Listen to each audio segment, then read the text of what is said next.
Yeah, I didn't have the quizzes in this file, so I'm sorry. Yeah, I'll make sure you guys get your quizzes back next week. Yeah, so next week is the midterm exam. There's going to be about 25 multiple choice questions, a few free response questions, and it'll cover everything up to what we covered today. So the stuff we cover in today's class will make an appearance on the midterm. I think it's straightforward, but I think the questions on the quizzes I think are also straightforward. It just requires that you know what you're doing. So yeah. So next week I will not have office hours for my usual time of 5:30 to 6:30. I'm going to have office hours here in this classroom from 7 to 8 o'clock. All right, and you guys can ask questions and things of that nature. Just don't ask, do we need to know this for the midterm, okay? So on the web page, there's already a list of the topics that you need to know for the midterm exam, and I think that's a pretty good outline. So we will see that. Yes. When you say office hours next week from 7 to 8, is it just going to be like an open forum? Or yeah, it'll be right here, and it'll be an open forum where you guys can ask questions. Are we waiting in line? No. You'll be seated and asking questions there. So yes. Yes. So on the website there is a page that lists off the topics you need to know for the midterm exam. It covers pretty much everything on the test. You are allowed one sheet of notes to use for the test. Okay, so rather than your index card, you get a full sheet. Just writing on one side, please, and don't forget to bring a calculator. If you don't bring a calculator, you're going to be in trouble. I will provide the Scantrons for you guys. Yes? Do we need our IDs? Yes, please bring your IDs. Okay, so make sure you bring a pencil, because the Scantron requires pencil, a good eraser, your own calculator, and your note sheet. Okay? And that should be it. Okay? The exam is written for 90 minutes, so you will have that. Yes? Oh, no, that was okay. The answer. Okay. I haven't checked the website. Is there like a practice test and just a study guide for the midterm, yeah. Study guide. Yes? Do you have an example of the kind of Scantron you're requiring? No, I will provide all the Scantrons. Oh, okay. So, no need there. Yes? can I ask a question about the You know what? I cannot. No, you cannot ask questions about the quiz, because I have some students who in this right now who haven't taken the quiz because they're taking it with the office for disabilities. So that would be unfair. during the break? Yeah, I guess during the break. So Okay. Yes. On the midterm, you said you're gonna have multiple choice and freestyle. Multiple choice and short answer. So the Correct. quizzes have all been short answer, right? Yeah. Okay. And the midterm exam will be multiple choice and free answer or short answer. Okay. Yeah. Yes. Do you still have class after the midterm? No. After the midterm exam, you can go home. Okay, thank you. Okay. Is that it? Are we okay? Okay. So if you thought today's quiz was not good, or you don't have a good feeling about today's quiz, please make sure you review the topics covered on the quiz. Okay, I listed them on the website in last week's homework, and so now you know what questions look like related to those topics. Yes? For the midterm, are they consisting of only the questions that we had on the previous quizzes, or is it more like everything we studied in class? Yeah, everything. I mean, look at the list that I've provided, okay, and I think go off off of that. So it's of course it's gonna reach beyond just what's covered on the quizzes, because you can only do so much with the quizzes. So How many yeah. questions are in a midterm? It's written for 90 minutes. Okay, I give myself about like 7 or 8 minutes to take it. If I can finish it in 7 or 8 minutes, I figure you guys can finish in 90 minutes. So. No joke. I'm totally serious. So. Yeah, it's in terms of length. In the past, I would say about 70 to 80% finish no problem within the allotted time, and I got about 20% going all the way to the end. You know, I think it's same with the quizzes. About 70 to 80% finish within the allotted time, and 20% turn in at the last second. Yes. How many questions is it? Yeah, it's I have it written for 90 minutes. Okay, so it's a fair length. It's a fair length. Okay. I mean, I could make 3 really hard questions or 20 really easy questions. I don't know. You know, Yeah. something in between. So it's a fair length. Okay.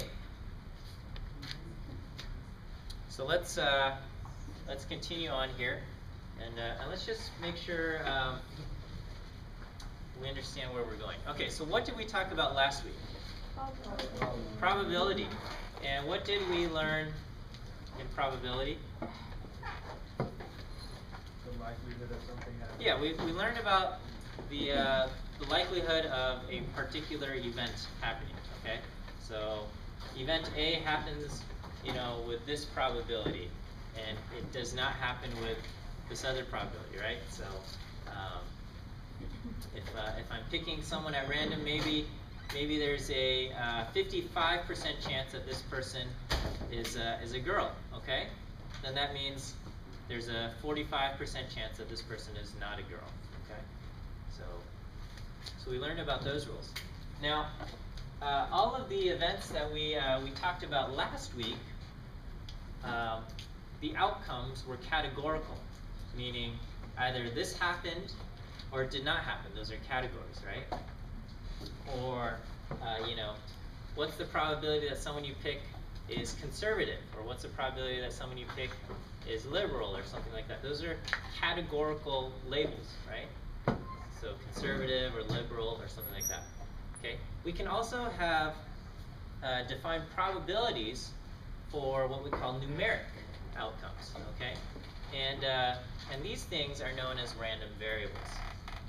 And sometimes the numeric variables are, it's just kind of they seem like they're categorical, and other times they're very clearly a number. Okay, so for example, a numeric variable, so these would be called a random variable, would be I could pick a person at random, and rather than asking what's the probability that this person I picked is male, which would be categorical, I could say, you know, what is the weight of this person? Okay, that would give you a numeric response, right? You get an actual number for someone's weight, and we can define the probability that someone's weight is a certain amount. Okay? So this is the topic is known as random variables.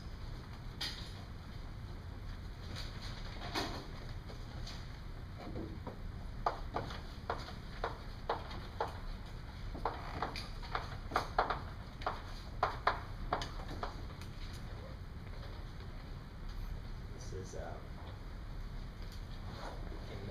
some random events.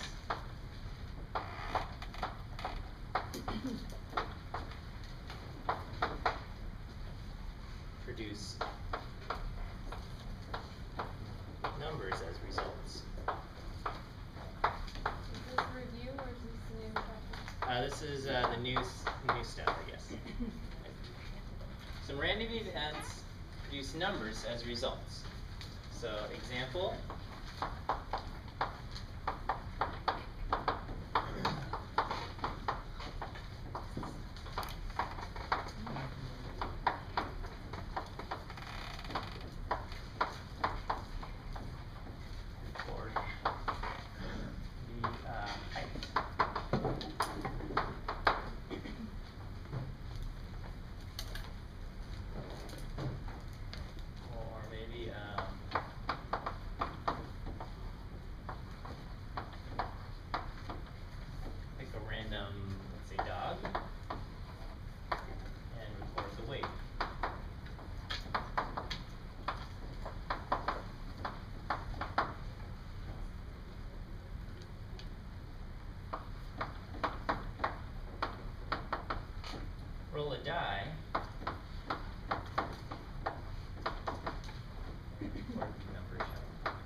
Okay, these are all examples of random variables. Okay, what does it mean to be random again?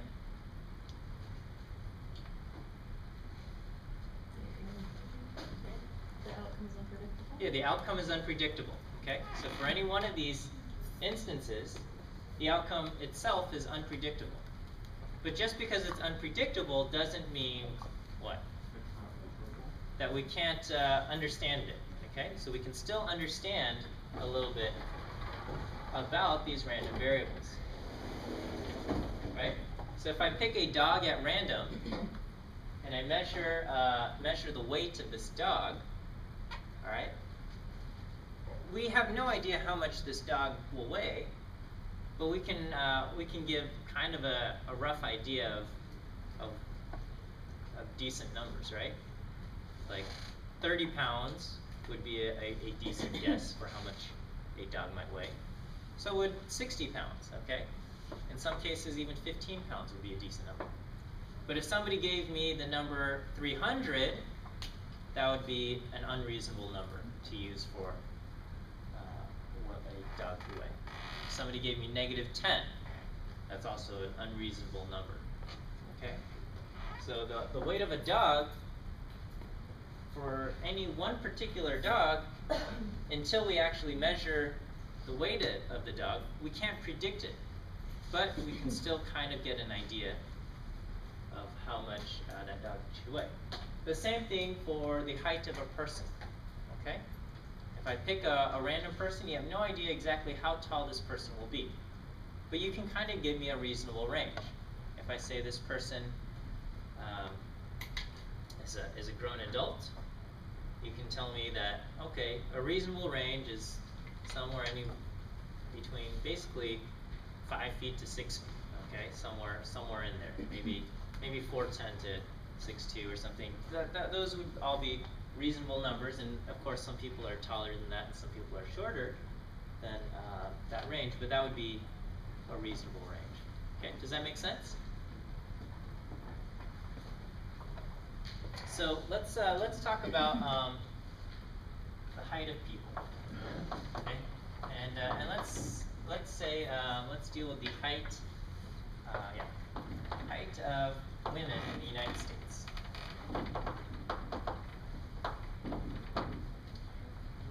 Okay. What do you think the average height of a woman in the United States is? 5'6". Okay. Around 5'4". Around 5'4". Okay.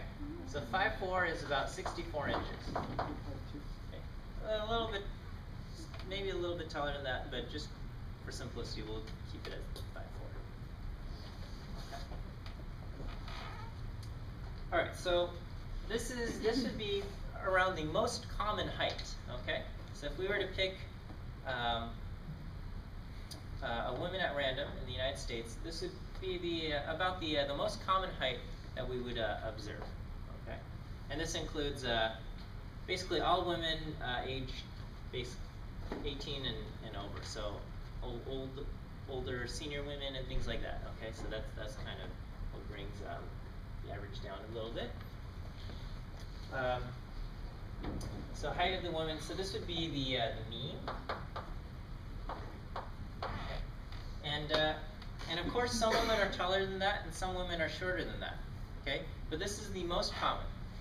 And so, as we go higher than 5'4", we have fewer and fewer women that are that much taller than 5'4".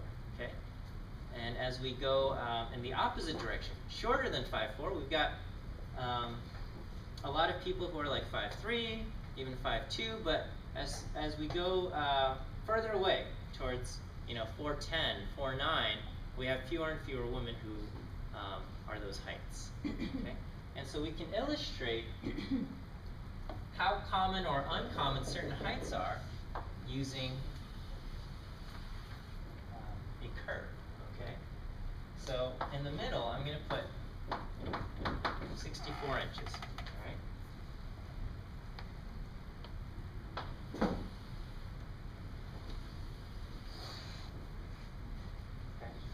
is kind of what heights in the of women look like. Okay, so 5'4" would be the most common height. Okay, if I go out to 5'5", which would be 65 inches. Okay, also very common. Okay, as indicated by the height of this line. Okay, so the height of this line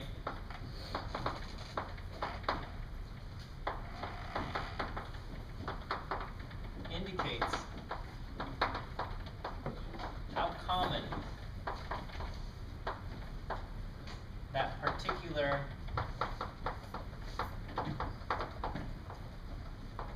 height is. Height of. Okay. So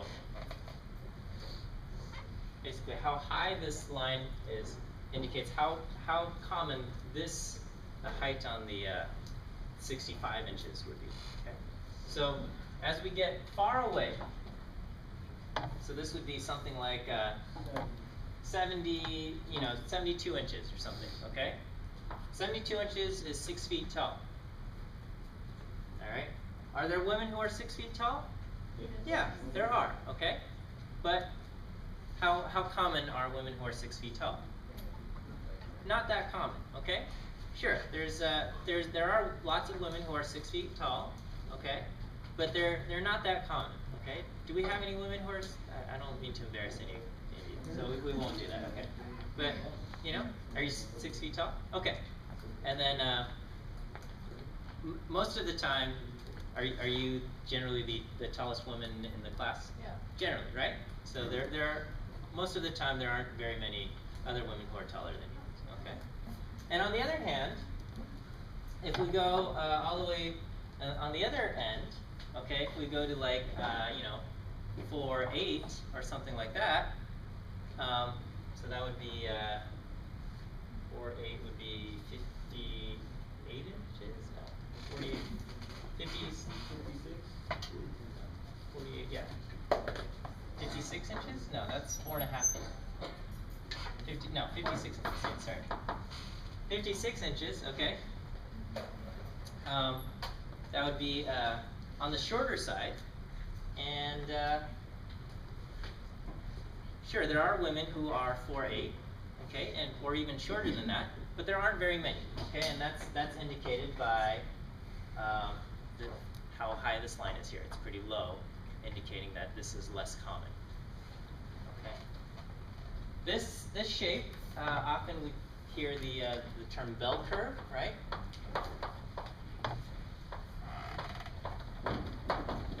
And that's what we mean here. Okay, that numbers in the middle, around average, are most common, where numbers much higher than that are less common, and numbers much lower than that are also less common. Does that make sense? So numbers, this is also known as the normal distribution.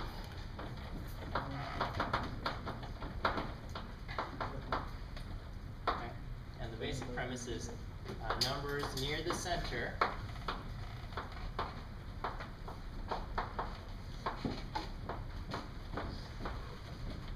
are common. Numbers far away from the center are less common.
So let's introduce something else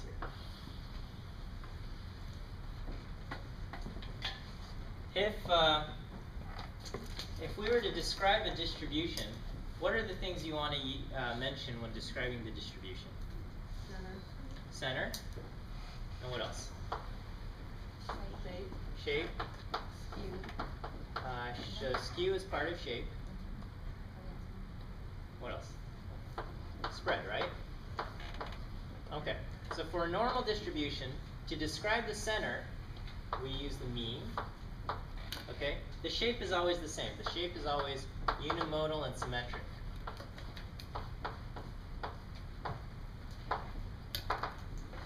And the spread, to describe the spread, we use the standard deviation.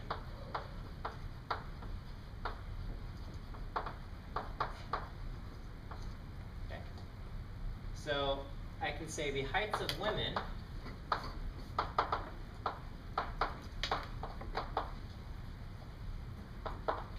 in the U.S. Comes from a normal distribution.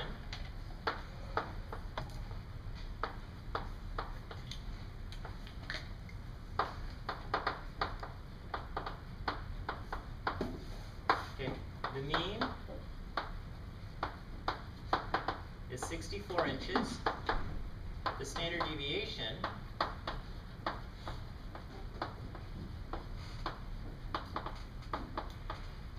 is 3 inches.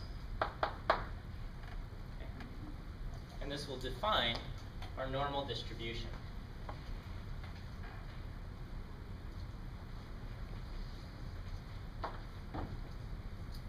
Okay, so if the mean is 64 inches and the standard deviation is 3 inches, what number goes right here in the middle?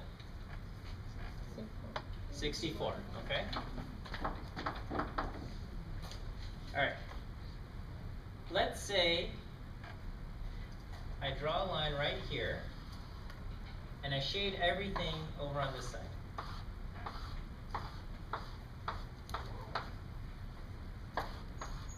What percentage of the total area under the curve is shaded?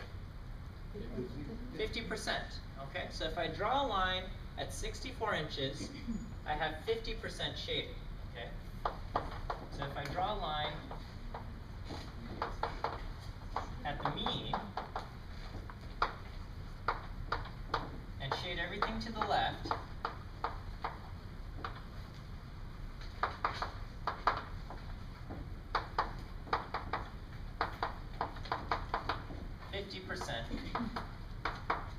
of the curve is shaded.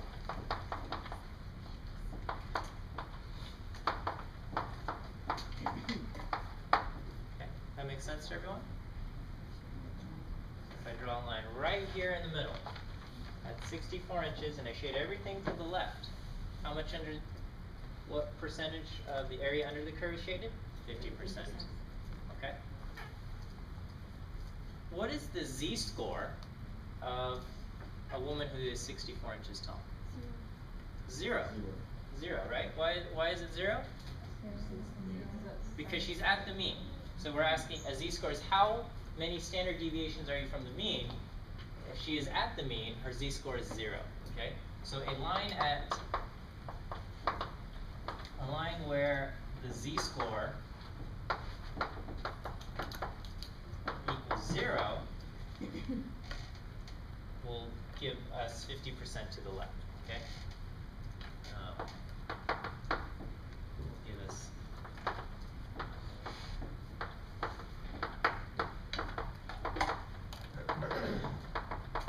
Does that make sense?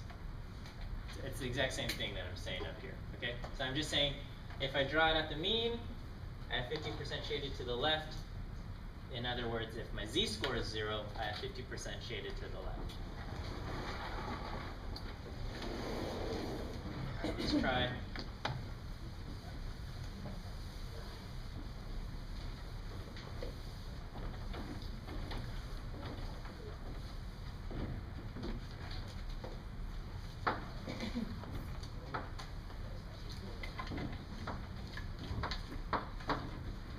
So same thing.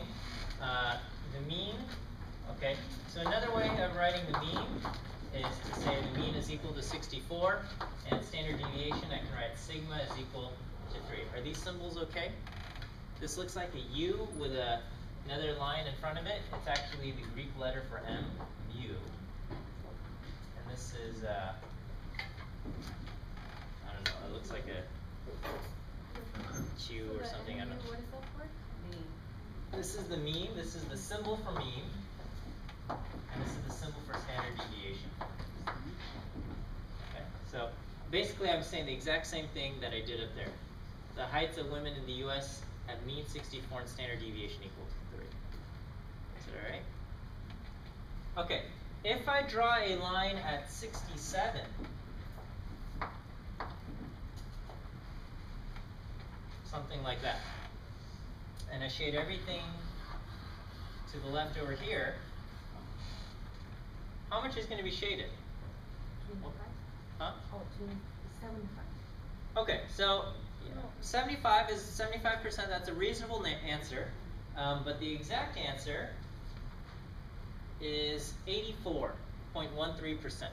Okay, the exact answer is 0.8413. Okay, and I don't expect you guys to know that right now, but it is important to know that we definitely have more than 50%, right? We definitely have more than 50%, but we'll never have more than 100%. Okay? Why not? Well, because I mean, at most I could shade everything underneath the curve, and that would equal I've shaded 100%. Right? Okay. What is the z-score of 67? 1. This is equal to a z-score of 1. This is the z-score equals exactly 1, 1.0, right? And that's because it's exactly 1 standard deviation above the mean, okay? Exactly 1 standard deviation above the mean, okay? And if you don't believe me, you can say z is equal to, what numbers would I plug in here? 67 minus 64 divided by 3, and I would get 1. Is that okay? Yes? So is that number the 0.8413? Is that always when something's 1? Yeah, so when the z-score is 1, you will always have 0.8413 shaded to the left, okay?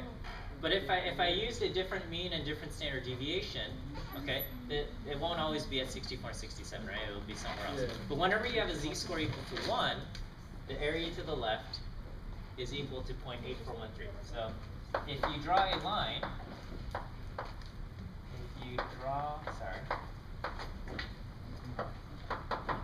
a line where z equals 1.0, then the area to the left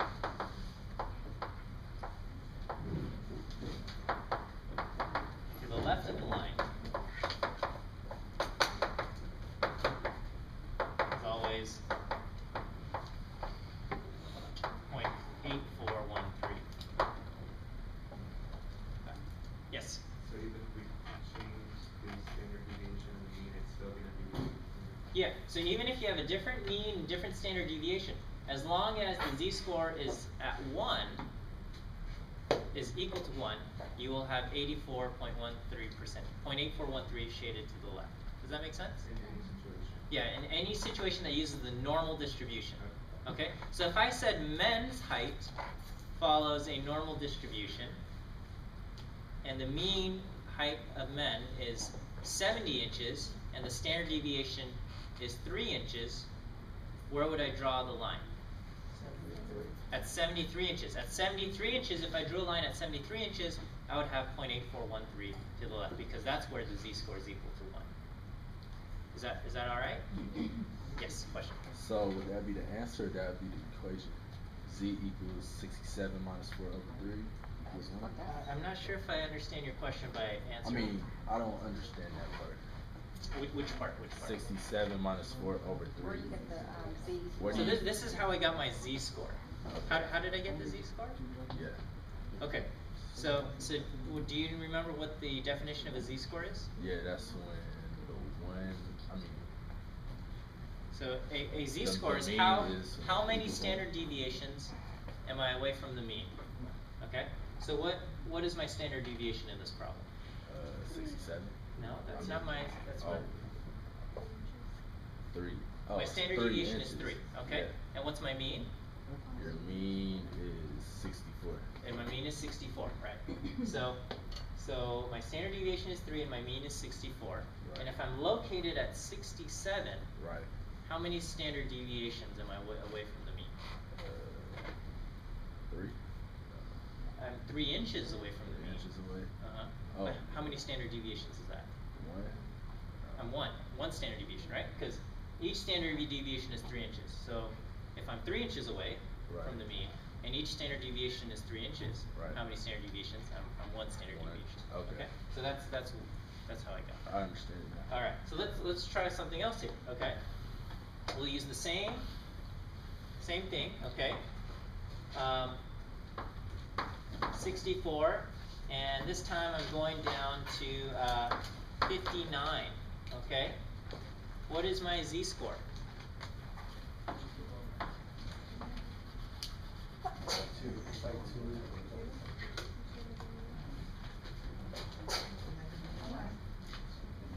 What's my z-score? Don't just tell me gibberish answers. Give me a real number here.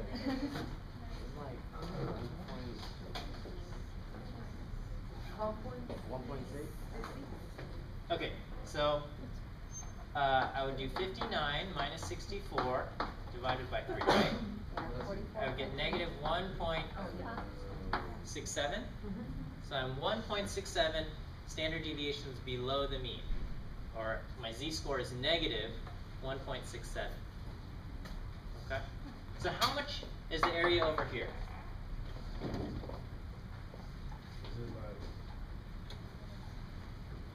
like, Okay, it's going to be a small amount, okay? At 1.67, the area beyond 1.67 is a little bit less than 5%, 0.0475. Okay, that's the area to the left when my z-score is at negative 1.67.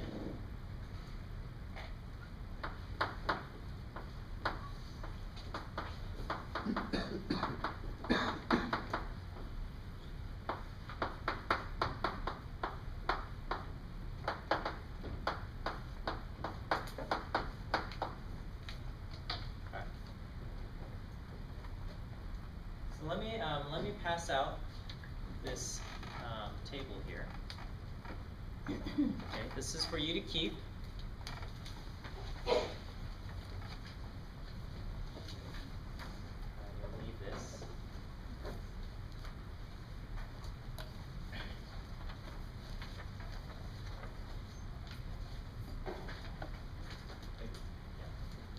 how come it wouldn't be like 1 minus 0.8413? Okay. I'll answer that in a moment.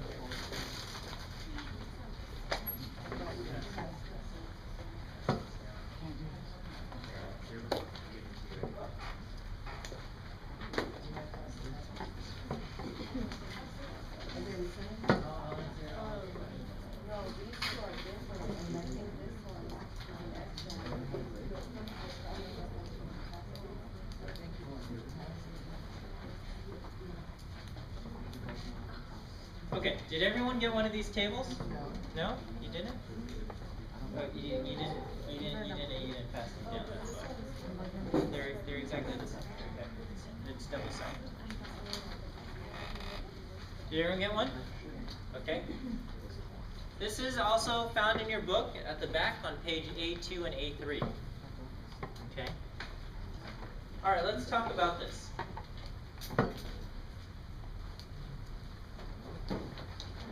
When my z-score equals 0, what is the area shaded to the left? 50%. When my z-score is equal to 1.0, how much is shaded to the left? 0.8413, okay? And when my z-score was equal to negative 1.67, the area shaded to the left is 0.0475. Is everything so far okay? Yeah. Yeah. Douglas, you look And this same thing applies, it's, so once I get a z-score, I can give you these numbers always. Okay? Alright, so let's talk about this. You know, these numbers, 0.8413, 0.0475, I didn't make those up, okay? Wait, Yes. see that That's what you have to do. Okay, so here, we'll talk about this, okay? I just passed these out to you, I'm gonna explain how to use these, alright? Okay, z-score equals 0 if you go to page A3, okay, A3, and you look at that number in the top left-hand corner, where it says z equals 0.0 and 0.00, you see the number 0.5000, right? Okay, that means when the z equals 0, the area to the left is 0.5000 or 50%. Is that good? Everyone sees z equals 0 in that top left corner, 50%, right? Okay, when we have z equals 1.0, I'm going to go down to the row where I get 1.0, and that first column is 0.00, which represents the number 1.00, and we see the number 0.8413. Okay? Everyone should be looking at their table and finding 0.8413. Is anyone not with me? Okay? On the table, you find z equals 1.0. That first number there is 0.8413. We're good. Okay. So z equals negative 1.67.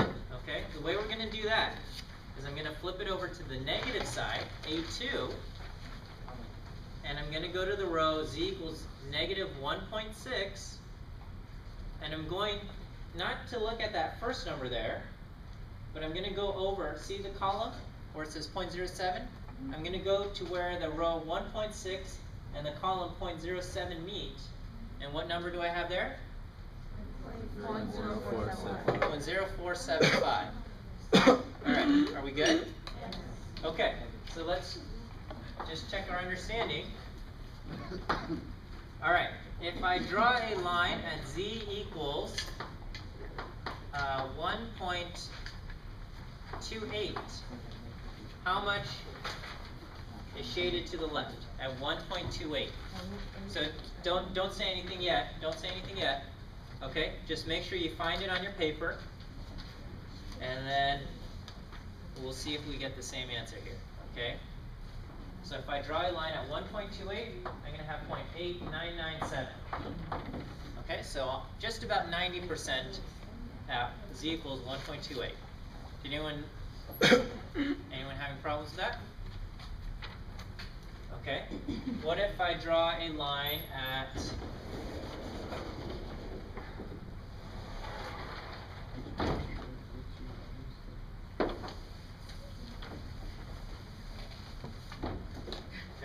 so again, looking at your table, what if I draw a line at z equals negative 0.53?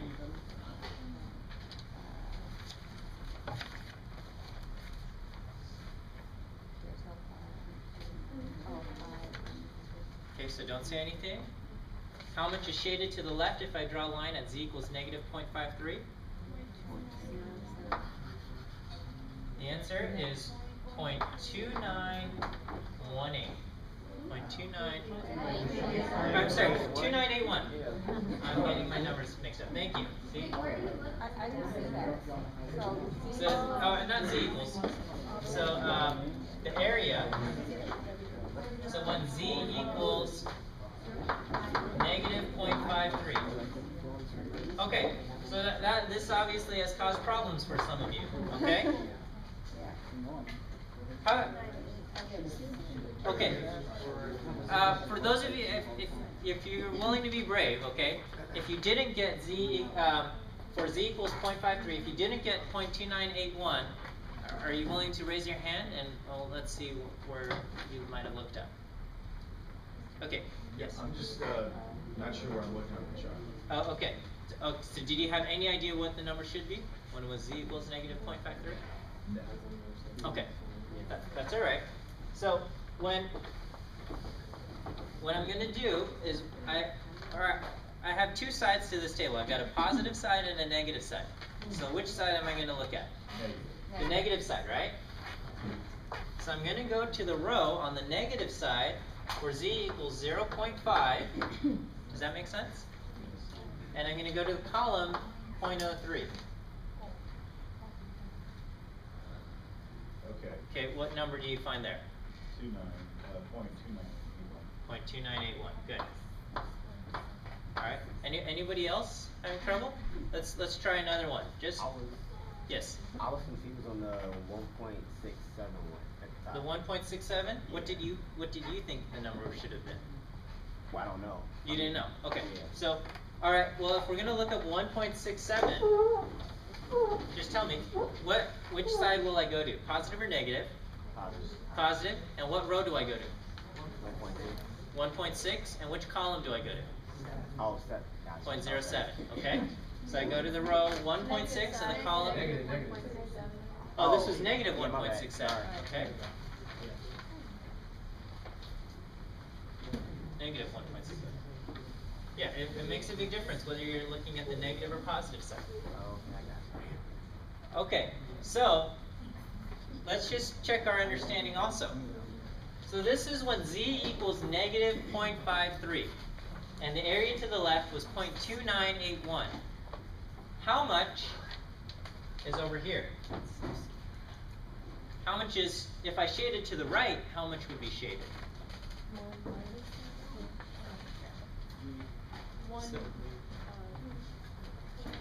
So if I've got, I basically have 30% shaded to the left of 0.53, negative 0.53, right? So about how much would I have shaded to the right? 70%, right? And I do that by doing 1 minus 0.2981, and I get 0.7019, okay? So basically 70%. Because everything adds up to 100%, right?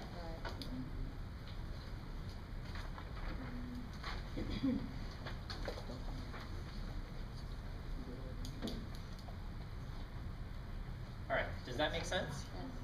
Okay, so let's put this into the context of our problem. And this is just going back to what we did earlier. What percentage of women are shorter than 67 inches? 84%, right? So 67 inches is equal to a z-score of 1. And so if I just said what percentage of women are shorter than 67 inches, the answer is 0.8413, or 84%. Okay? What percentage of women are shorter than 59 inches?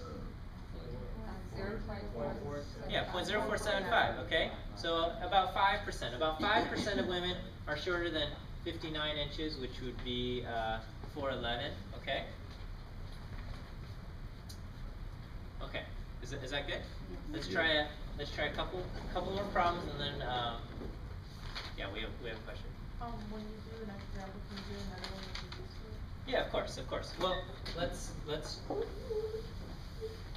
we'll try to work all of our understanding here. Is there a question before I do one? Okay, so let's say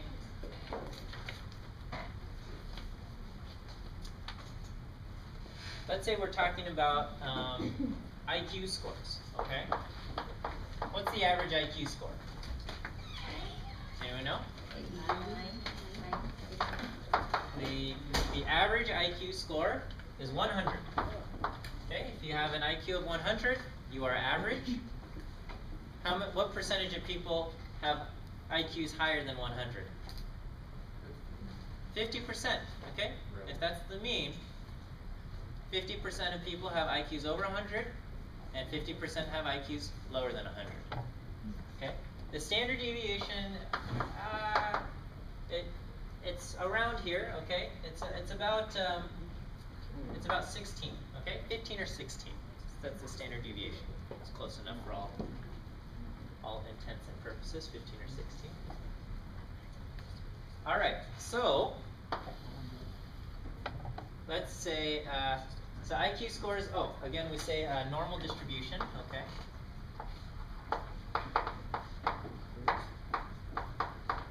With mean equal to 100 and standard deviation 16. Okay, so I'm going to ask what percentage of people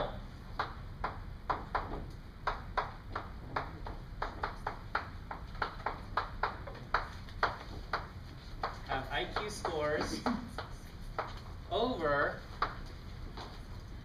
120 points. Okay, so what percentage of people have IQ scores over 120 points?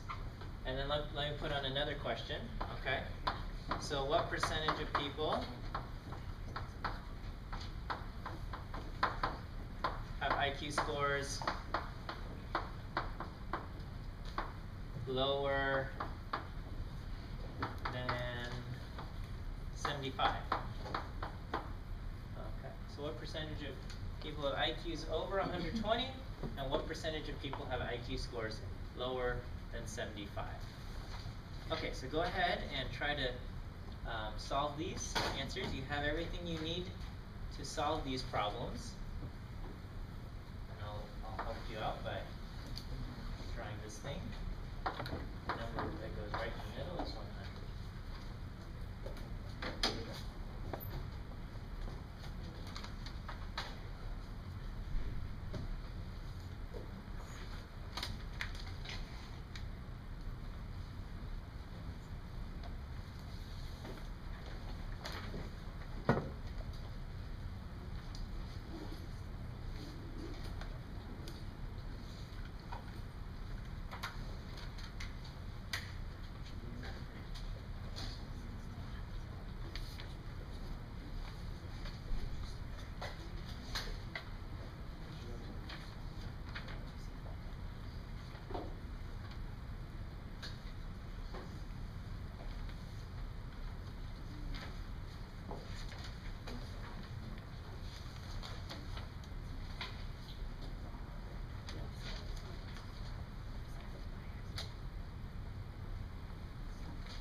Again, pay attention to what these things say.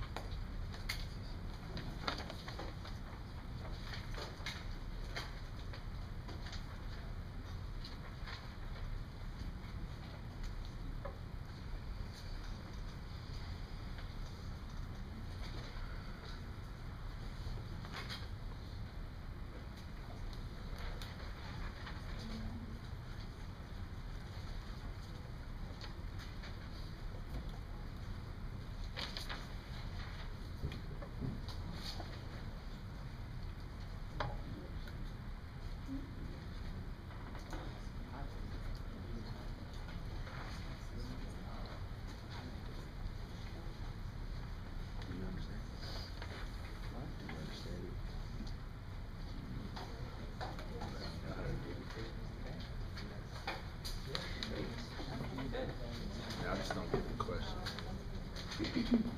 Which one? More IQ. Okay, do we have answers? Yeah, wait 1 second. Oh, 1 second. Because you want us to find 120 or minus 100. Answer, right? Okay, so the first one, what percentage of people have IQ scores over 120 points? So I'm going to draw a line right here at 120. Okay, and I can't look at 120, I got to turn this into a z-score. So what's my z-score here? 120 minus 100. 120 minus 100 over 16, so my z-score is 1.25. Okay, so when I look up 1.25, the number I get is 0.8944. So I have 0.8944 is less than z equals 1.25, right? But that's not what I'm asking. I'm asking what percentage of people have IQs over 120. Oh, so you subtract. So I do 1 minus this. That was a trick question. That's not a trick question. Okay? You have to pay attention, that's all. So the answer is 1 minus 0.8944, and the answer is 0.1056. So basically about 10.5%, right? Did I mess that up? No.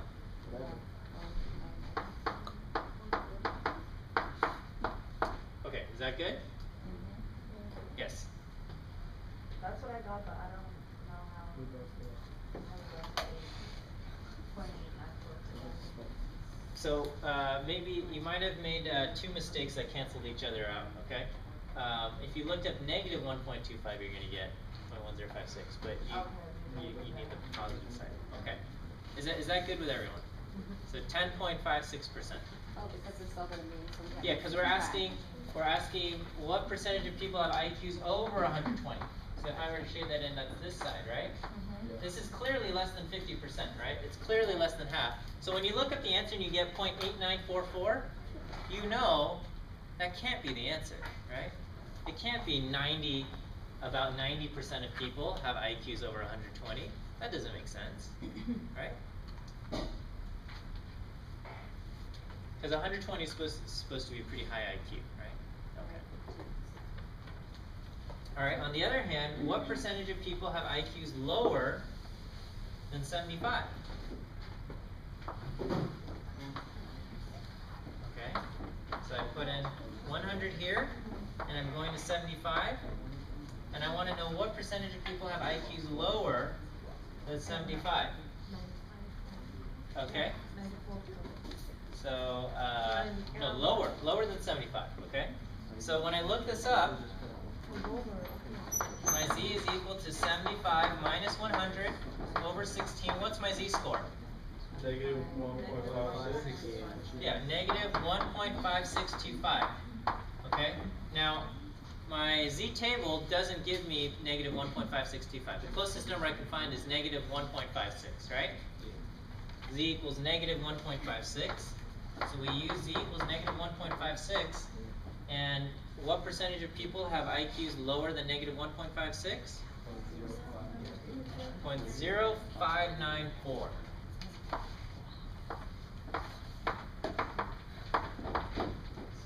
So when I look up z equals negative 1.56, I get 0.0594.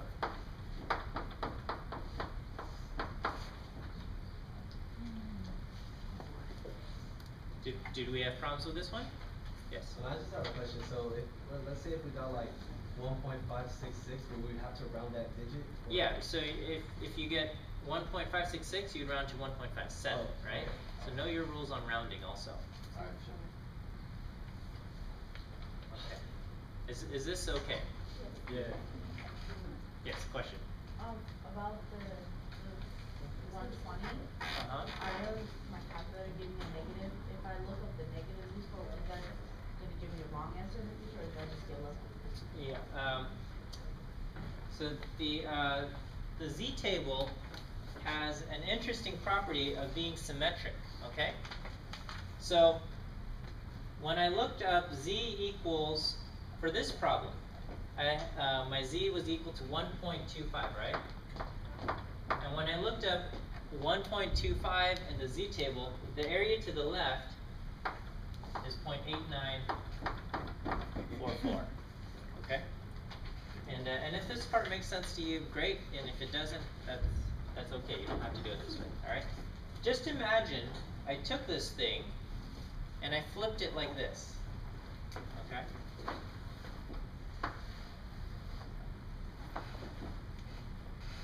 So where would my z-score be? My z-score would be at negative 1.25 now, right? How much would be shaded to the right? 0.8944. And how much would be shaded to the left? 0.1056. Okay? So a shortcut that I could use is that instead of looking up 1.25, getting 0.8944, and doing 1 minus that to get the area to the right, I could just look up negative 1.25 and get 0.1056. Okay? Some of you guys will understand this. Others of you are confused, and that's okay. All right? If you're confused, don't just ignore what I just said. Okay? Just go with the the straightforward method. Yes? So for the 120 points IQ, why did you do the complement there? I don't Because I'm understand why. asking what percentage of people have IQs over 120? Then you're taking that 20 points away by subtracting 1? I don't understand why we did that. No. So when I looked it up in the table, alright, I got z equals 1.25, and I looked that up in the table and I get 0.8944. 0.8944 is the answer to what question? Area? One. No, no. It's what percentage of people have IQs less than 120? Does it? Are you following? No, you're not. Okay. So when I looked up 1.25, I got 0.8944. This always, when I look it up in the table, it always gives me the area to the left. Okay? So when I say what percentage of, that's answering the question, what percentage of people have IQ scores to the left of 120? Does that make sense? Because it's to the left, you subtract? No. 1? To the left of 120 basically means 120 points or lower. So what percentage of people have IQ scores of 120 or lower? The answer to that is 0.8944. Is that alright? Mm-hmm. Okay? But the question is asking what percentage of people have IQ scores over 120? Okay. So if 89% have IQ scores less than 120, what percentage have IQs over 120? Yeah, 1 minus 0.8944, so 10.56. How come, because when we went to 120, we did 1 minus the z-score? No, I didn't do 1 minus the z-score. My z-score is 1.25, and I got the area of 0.8944, Right. and I did 1 minus the area. Why did I do 1 minus the area? Because it was over 100. Because I'm asking, not over 100, I'm asking what's the probability area of over 120. Okay, I'm going to the right. The table always gives you the area to the left. So if the table says there's 30% to the left, how much is to the right? 70%. And if the table says there's 90% to the left, how much is to the right? 10%, okay? And if it says there's 0.8944 to the left, how much is to the right? 1 minus 0.8944, 10.1056. Okay? I hope we understand this, okay? We're getting some confused looks here. Okay, well why don't we take a short break, and then and we'll finish up this chapter afterwards, and we'll do a few more examples just to make sure we're okay.